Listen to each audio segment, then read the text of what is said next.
खालच्या हाऊसमध्ये काय सुरू आहे हे ट्रू याच्या यूट्यूबवर पाहण्यासाठी मी या ठिकाणी मोबाईल हातात घेतला, मोबाईल उघडला आणि जे त्याच्यावरती डाउनलोड झालेला गेम होता तो गेम मी स्काईप करत होतो. स्काईप करताना ते तिथं कोणतरी व्हिडिओ काढला असेल कदाचित, काय सांगता येत नाही. तुम्हाला असं म्हणायचं की साहेब की तेवढाच व्हिडिओ घेऊन तुम्हाला टार्गेट केलं जातंय? त्या 100% त्यांना काय दुसरं मला सांगा, आतापर्यंतचा रोहित पवारांचे माझ्या संदर्भातले काय प्रश्न आहे हो? शेतकऱ्यांसंदर्भात इतरी प्रश्न आहे का?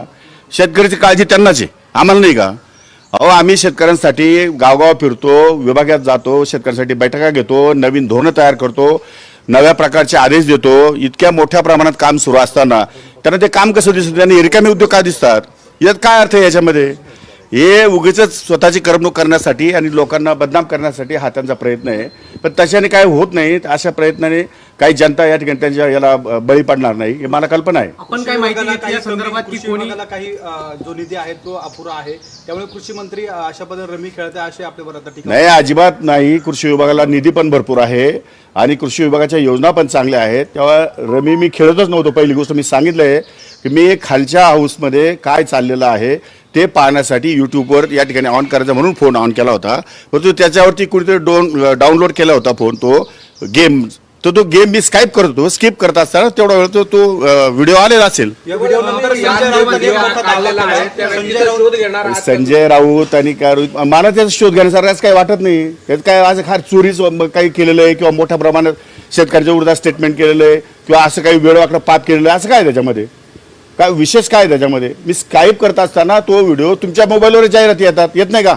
तुमचा मोबाईल ऑन करा आणि यूट्यूबवर जा बरं तुम्ही. तुम्हाला जंगली रम्य जाहिरात येत नाही का?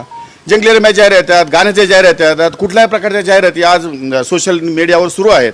त्यामुळे अशा प्रकारच्या जाहिराती येणं अपरिहार्य आहे. ते काय रोहित पवारच्या याच्यात येत नाही का? रोहित पवारच्या मोबाईलमध्ये येतात ना. पण कुठल्या गोष्टीचं भांडवल करावं आणि कुठल्या गोष्टीचं भांडवल करू नये हे रोहित पवारांना कळलं पाहिजे. उगीच स्वतःची करमणूक करून घेतात, ते दुसरं काही नाहीये. हे करताना त्यांनी रोहित पवारने एक ट्विट केलेलं आहे की तुम्हाला भाजपमध्ये भाजपला विचारल्याशिवाय काय काम करता येत नाही. त्यामुळे अजिबात नाही, खोटा आरोप आहे. अतिशय सुंदर काम विधानसभेत झालेलं आहे.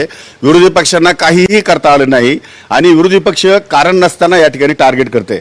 त्यांना ज्या गोष्टीमध्ये त्यांना कळलंय की आता आपलं सरकार कधी येऊ शकत नाही, त्यामुळे अशा परिस्थितीमध्ये सरकारमध्ये असलेल्या मंत्र्यांच्या विरोधामध्ये गरळ ओकणं, त्यांच्या विरोधामध्ये त्यांची बदनामी करणं असा एकमेव कार्यक्रम सध्या विरोधी पक्षाच्या लोकांनी हातात धरलेला दिसतो.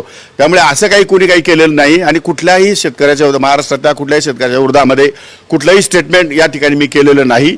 शेतकऱ्यांच्या हिताचे जे निर्णय आहेत तेच हाऊसमध्ये घेतलेले आहेत आणि त्यासाठी प्रयत्नाची पराकाष्ठा आमच्या विभागामार्फत आमची सुरू आहे.